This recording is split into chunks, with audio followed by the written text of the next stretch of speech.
আসরের 4 রাকাত ফরজ নামাজে সূরা পড়ার নিয়ম। দেখা যায় যে বাড়িতে মহিলা মা-বোনগণ তারা আসরের ফরজ নামাজ তারা আদায় করেন। এরপরে দেখা গেল আমরা অনেক সময় জামাত পাই না, একাকী আমরা আসরের ফরজ নামাজটা আদায় করি। এরকম কিন্তু অনেকেরই হয়ে থাকে। মহিলা মা-বোনগণ একাকী বাড়িতে আসরের ফরজ নামাজ আদায় করে, বা আমরা অনেক সময় একাকী আসরের ফরজ নামাজ আদায় করি। এই আসরের ফরজ নামাজ আপনি আমি যখন একাকী যখন আদায় করব, তো আসরের ফরজ নামাজে সূরা আমরা পড়া কীভাবে পড়ব? তো এই নামাজে সূরা পড়ার নিয়মটা কী?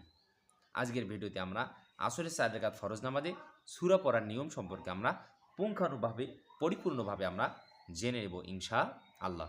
এজন্য পুরো ভিডিওতে সাথে থাকবেন। ভিডিওটা যদি আপনার জন্য যদি উপকারী যদি হয়ে থাকে, অবশ্যই ভিডিওটার একটা লাইক দিবেন। তাহলে চলুন কথা না বাড়িয়ে আমরা জেনে নেই আসরের 4 রাকাত ফরজ নামাজে সূরা পড়ার নিয়ম কী। তো আমরা সর্বপ্রথম আসরের নামাজে মহিলা পুরুষ সকলের জন্য বলতেছি, আপনার সর্বপ্রথম নামাজে দাঁড়িয়ে সুন্দর করে উজু করবেন।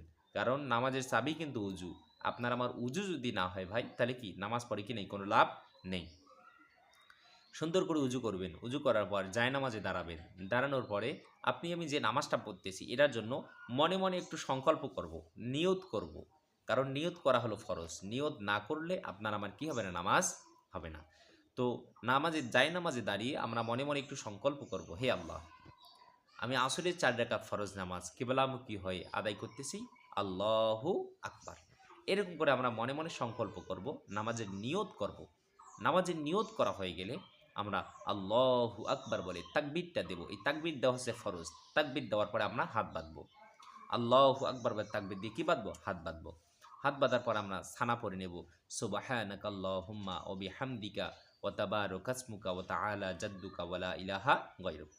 সানা পড়া শেষ হয়ে গেলে এরপরে আমরা আউযু বিল্লাহি মিনাশ শাইতানির রাজিম বিসমিল্লাহির রহমানির রহিম তাউদ তাসমিয়া পড়ে নিলাম। এরপরে আমরা সূরাতুল ফাতিহাটা পাঠ করব।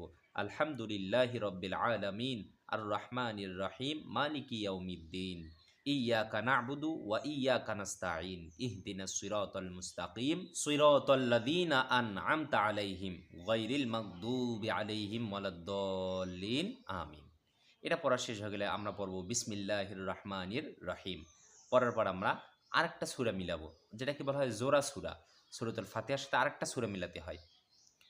বিসমিল্লাহির রহমানির রহিম বলে আমরা আলাম তারা পাঠ করব। আলাম তারা কাইফা ফাআলা রাব্বুকা বিআসহাবিল ফিল আলাম ইয়াজআল কাইদাহুম ফি তাদলিল ওয়া আরসালা আলাইহিম তায়রান আবাবিল তারমিহিম বিহিজারাতিম মিন সিজ্জিল ফাজআলাহুম কাআসফিম মাকুল।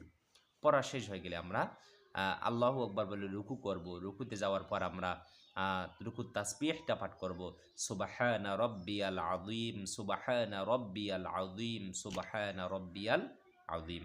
রুকুর তাসবিহটা পড়া শেষ হয়ে গেলে আমরা সামি আল্লাহু লিমান হামিদা বলে দাঁড়াবো। দাঁড়ানোর পরেই আমরা বলবো রব্বানা লাকাল হামদু। এরপর আমরা একটা দোয়া পড়ব, হামদান কাসীরান তয়্যিবাম মুবারাকান ফি। এটা পড়া শেষ হয়ে গেলে এরপরে আমরা আল্লাহু আকবার বলে সোজা সেজদায় চলে যাব। সেজদায় যাওয়ার পরে আমরা সেজদার তাসবিহটা পাঠ করব, সুবহানা রব্বিয়াল আ'লা সুবহানা রব্বিয়াল আ'লা সুবহানা রব্বিয়াল আ'লা। পড়া শেষ হয়ে গেলে আমরা এক সেজদা দিয়ে আল্লাহু আকবার বলে উঠে বসবো। বসার পরে আমরা একটা দোয়া পড়ব, যে দোয়াটা পড়া হলো সুন্নত, আল্লাহুম্মা গফিরলি ওয়ারহামনি ওয়াহদিনি ওয়াআফিনি ওয়ারজুকনি। এটা পড়া শেষ হয়ে গেলে আমরা আল্লাহু আকবার বলে আরেকটা সেজদা করব।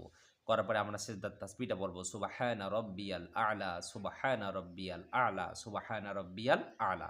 এরপরে আমরা আল্লাহু আকবার বলে দ্বিতীয় রাকাত নামাজের জন্য দাঁড়িয়ে যাব। দাঁড়ানোর পরেই আমরা বিসমিল্লাহির রহমানির রহিম বলে আবার আমরা সূরাতুল ফাতিহাটা পাঠ করব। আলহামদুলিল্লাহি রাব্বিল আলামিন আর রহমানির রহিম মালিকি ইয়াউমিদ্দিন ইয়াকা না'বুদু ওয়া ইয়াকা নাস্তাঈন ইহদিনাস সিরাতাল মুস্তাকিম সিরাতাল লাযীনা আন'আমতা আলাইহিম গায়রিল মাগদুবি আলাইহিম ওয়ালাদ-দাল্লিন আমিন। এটা পড়া শেষ হয়ে গেলে আমরা বিসমিল্লাহির রহমানির রহিম পড়ার পর আমরা আরেকটা সূরা পড়ব, জোড়া সূরা মিলাবো। ইন্না আ'তাইনাকাল কাউসার ফাসাল্লি লিরাব্বিকা ওয়ানহার ইন্না শানিয়াকা হুয়াল আবতার। পড়া শেষ হয়ে গেলে আমরা আল্লাহু আকবার বলে রুকু করব, রুকুর তাসবিহ পড়ব, সামি আল্লাহু লিমান হামিদা বলে দাঁড়াবো, রব্বানা লাকাল হামদ পড়ব। এরপরে আমরা আল্লাহু আকবার বলে সেজদায় যাব। সেজদার তাসবিহ পড়ব, এক সেজদা দিয়ে বসবো, আমরা আর এক সেজদা দিয়ে আমরা আমাদের 2 রাকাত নামাজ পড়া শেষ, আমরা এবার প্রথম বৈঠকে বসবো, কারণ আসরের ফরজ নামাজ কয় রাকাত? 4 রাকাত। এই বৈঠকে বসে আমরা আত্তাহিয়াতু শুধু পড়ব।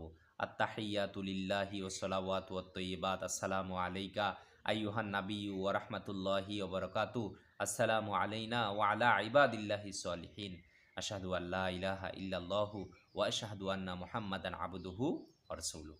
এটা পড়া শেষ হয়ে গেলে আমরা আল্লাহু আকবার বলে সোজা উঠে দাঁড়াবো তৃতীয় রাকাত নামাজ আদায়ের জন্য।